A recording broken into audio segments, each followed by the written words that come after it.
हे पितामह, यदि आपके पांवों की पीड़ा समाप्त हो गई हो तो दिए गए वचन के अनुसार आप अपनी सरकारी मासिक भत्ता में से 500 मुद्राएं भेंट कर दीजिए। प्रिय नाती, ये लीजिए 500 मुद्राएं और हमारे लिए औषधि भंडार से औषधियां लेते आइएगा और साथ ही साथ 2 बंडल देसी धूम्रपान डंडका भी ले लीजिएगा और बाकी बची हुई मुद्राओं से आनंद कीजिएगा। वाह पितामह वाह, इतने वृद्ध होने के पश्चात भी आपने अपने तीव्र विवेक और रचनात्मक योजनाबद्ध तरीके से हमको अपने जाल में फंसा ही लिया। ये तो वही वार्तालाप हुई कि सर्प की मृत्यु भी हो जाए और छड़ी भी ना टूटे। किंतु नाती, किन योजनाओं की बात कर रहे हैं आप? हमारी समझ से तो परे है। यही कि 450 मुद्राओं से औषधि और 30 मुद्राओं से देसी धूम्रपान डंडिका लेने के पश्चात बची हुई 20 मुद्रा जैसी भारी धनराशि को मैं संभाल पाने में असमर्थ पितामह। इतनी अधिक धनराशि पाने के पश्चात मुझे लग रहा है आर्वत नरेश स्वर्गीय धीरू भ्राता अंबानी पुत्र मुकेश भ्राता अंबानी से भी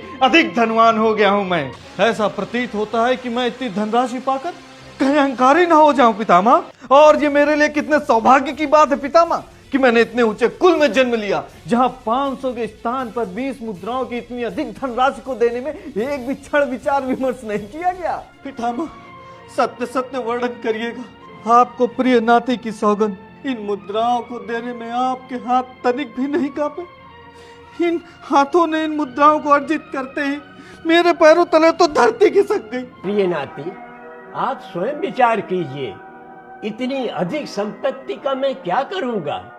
इतने सालों से ये मैंने आप ही के लिए तो संचित कर रखा है।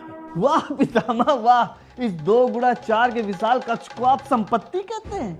और सत्य सत्य वर्णन करिएगा, इस विशाल कक्ष में मात्र मेरा ही अधिकार है। नहीं नाती नहीं, आपके पिताश्री के साथ साथ हमारे अन्य सभी 4 पुत्रों का भी है। ये भी तो हमारे प्रिय पुत्र हैं। क्या बात कर रहे हैं पितामह, इस कक्ष के भी टुकड़े होंगे जिसे मैं 1 फुटा से माप सकता हूँ। अवश्य नाती, अंततः वो भी तो हमारे अंश हैं। उन सभी का इस कक्ष में नामांकन सुनिश्चित है। अरे कागज समान कक्ष के भी कागज, मुझे तो ऐसा प्रतीत होता था कि दादी माँ के लोकप्रिय प्रदर्शन के पश्चात किसी ने उपहार में प्रदान किया है ये कक्ष। बस नाती बस, अब एक शब्द भी आगे नहीं। ये संपूर्ण साम्राज्य हमने अपने खून पसीने से अर्जित किया है। साम्राज्य? अरे धिक्कार ऐसे तुच्छ साम्राज्य पर। साम्राज्य तो हमारे मित्र के पितामहों ने बनाया है। बस यही तो है मेरे नाती, जिसको जब जब मिलता है बेसबब मिलता है। बोले मेरा मन सबको सब कुछ